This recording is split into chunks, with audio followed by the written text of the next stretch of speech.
Um, Sam, a spirited performance tonight at West Brom. What was it like to play out there? Yeah, obviously it's a difficult last few games for us. Everyone knows the situation. We got done and dusted last week against Plymouth, so it's going to be difficult last few games.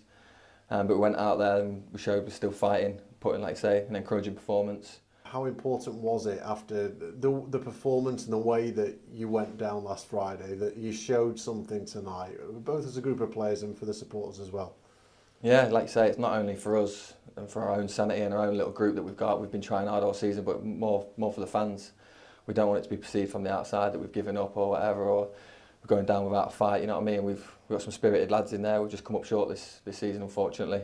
But we're still going to fight till the end, till the last game, because at the end of the day, we're going out there and we're wearing a shirt that people are coming to pay good money to watch us, and we've got to be proud of that and put in a performance. It's all about professionalism now for all of us.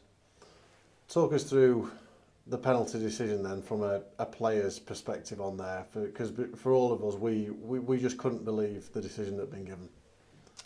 Yeah, we're pretty much the same on the pitch. It's difficult because you end up getting in trouble if you say too much, but out on the pitch, it was exactly the same what everyone saw.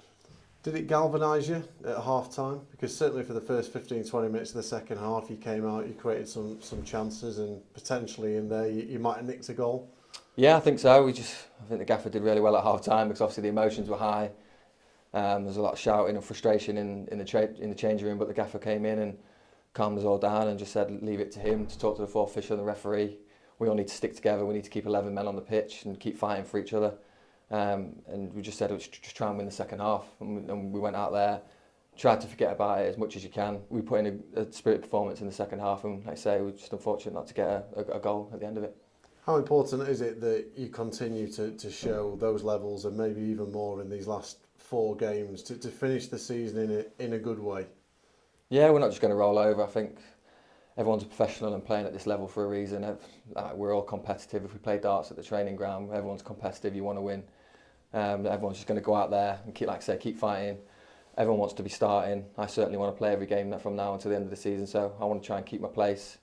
And like I say, we owe it to the fans at the end of the day because they've all been let down with some of the performances this season and what's happened in the relegation. So we need to go out there and put in a spirit performance, especially when they're travelling as well as they are in the difficult situation that we're in. Are you conscious just how much it will have hurt everyone connected with the club this season and the supporters and just what they've been through as a group of players? Yeah, 100%. I've been in a situation before and I've seen how it affects the club, not just the players but the fans, the staff that work around the club as well. And it's a difficult few days after it happens. Like, everyone's associated with the club in different ways. Some people have been here years, some people have been here just a few months.